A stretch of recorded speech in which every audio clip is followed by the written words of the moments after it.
রব বলে যে তিনটি লক্ষণ যদি দেখো বুঝতে পারবা আমি রব খুশি হয়েছি। ইয়া রব, সেই তিনটি নিদর্শন কি? রব বলে যে আমি যখন খুশি হই তখন ঘরে মেহমান পাঠাই। আপনার ঘরে যখনই মেহমান আসবে, বিন বোলাইয়া মেহমান, বিনা টাইমে মেহমান, বুঝবেন আপনার রব আপনার কল্যাণ চাচ্ছেন, রহমত করছেন আপনার ঘরে রিজিকে বরকত দেওয়ার জন্য। দ্বিতীয় নাম্বার, রব বলে যে আমি যখন খুশি হই, যার উপর খুশি হই, যে টাইমটাতে খুশি হই, সেই ঘরে সেই পরিবারে আমি কন্যা সন্তান পাঠাই। তৃতীয় নাম্বার, রব বলে যে যখনই দেখবা আকাশ থেকে বৃষ্টি পড়া শুরু হয়েছে, বুঝতে পারবা আমি রব খুশি হয়েছি।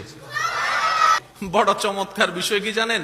রব খুশি হলে যে তিনটা কাজ করে দেখান, আমরা বান্দারা সে তিন কাজে নারাজ। আমরা বান্দারা সে তিন কাজে